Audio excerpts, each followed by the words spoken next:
Marcus Garvey was born in 1887, 122 years ago today. He died in 1940 at the age of 51. He was born a few years after the infamous Berlin Conference, at which the European countries literally took a map of Africa, and with a ruler and a compass and a pencil, I suppose, for carving knives, carved it up among themselves like a fat Thanksgiving turkey. Incidentally, there is now a well-advertised documentary coming on BBC Radio on why Africa remains poor. I wait to see whether there will be any mention of the impact on the state of Africa today by the subsequent exploitation and the artificial multi-ethnic colonies they created after the Berlin Conference. There is another mad scramble taking place currently for the extractable wealth of the continent, which, if allowed the free scope, will find another BBC documentary 100 years from now asking the same question: why Africa still remains poor. The world into which Garvey was born and which he left behind, the Berlin Conference on one side and World War II on the other, was for us the beginning of the end of the era of the empire of race and color before the empire struck back. I doubt that we today, with our freedoms and our sense of ownership of this country, will ever understand, if by understanding we include feelings and sensibilities, what it meant to be anything but white, to be the opposite of white. To be white meant to be privileged as a matter of ascribed right. You were born that way. Privilege was like a dye, like royal blue ink, a substance that you could dilute so that people could be dyed in deep blue ink. Not so deep blue ink, light blue ink, pale blue ink, intensities of privilege. Maids, black maids, maid's apron and cap, maid's quarters, white and brown children addressed as Mas and Miss by black men and women old enough to be their grandparents.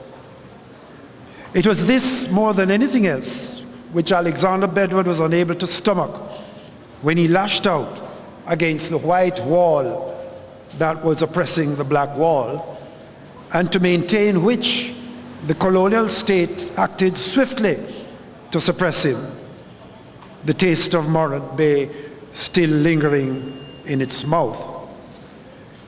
This was the era when the famous editor of the Daily Gleaner, Herbert George DeLissa, could write about the mud and the gold of Jamaican religious and cultural life. The mud being the kind of people who, through dancing to the drums and repetitive choruses, sank into the mania of spirit possession. The gold, the enlightened and civilized men and women dressed in their Sunday best, strolling off to church in answer to the pealing bells, Bible in hand. The mud, the gold. In that era, King Street was the commercial center of this city, especially the stretch from South Parade, just down a block, to the pier where the ships used to dock. There, on those 5 blocks, could be found the most expensive stores, our mini version of Fifth Avenue. Well, an old informant who as a young man knew and used to listen to Marcus Garvey told that as port workers, they could not walk up King Street to get home from work. They had to detour because they were too unkempt and black for the white tourists to mingle with. There were two worlds, worlds apart. White, near white, red white, brown white, and the other black, dark brown black, red Igbo black. Of course, there were people who opposed this, like Robert Love, or who found gold in Delissa's mud, like Noel de Montagnac.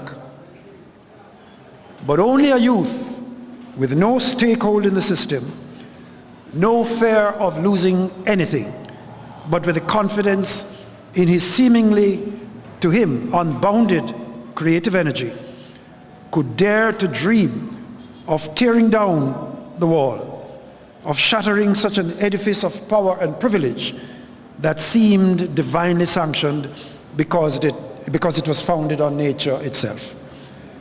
Marcus Garvey was 27 years old, Senator Newby. I know you are near that age. When he founded the Universal Negro Improvement Association, 27, a youth. And the rest, as they say, is history.